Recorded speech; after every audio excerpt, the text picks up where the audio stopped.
సిద్దిపేట జిల్లా బెజ్జంకి మండలంలోని దాచారం గ్రామంలో కరీంనగర్ పార్లమెంట్ బీఆర్ఎస్ పార్టీ అభ్యర్థి బోయిన్పల్లి వినోద్ కుమార్ గెలుపు కోసం ఉపాధి హామీ కూలీల వద్దకు వెళ్లి కారు గుర్తుకు ఓటు వేసి గెలిపించాలని మండల నేతలు అభ్యర్థించారు. అనంతరం ఇంటింటి ప్రచారం కరపత్రాలను పంచుతూ నిర్వహించారు. యువత బాగుపడాలంటే పార్లమెంట్లో ప్రశ్నించే గొంతుగా వినోద్ కుమార్ గెలుపు అవసరమని తెలిపారు.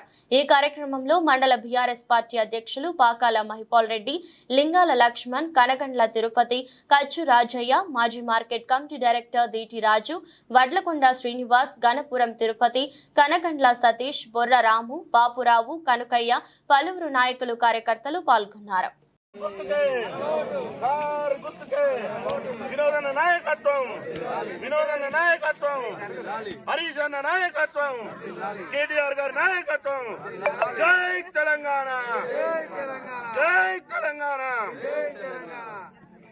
మీరు ఒకటి గమనించాలి, మిగతా రాజకీయ పార్టీలు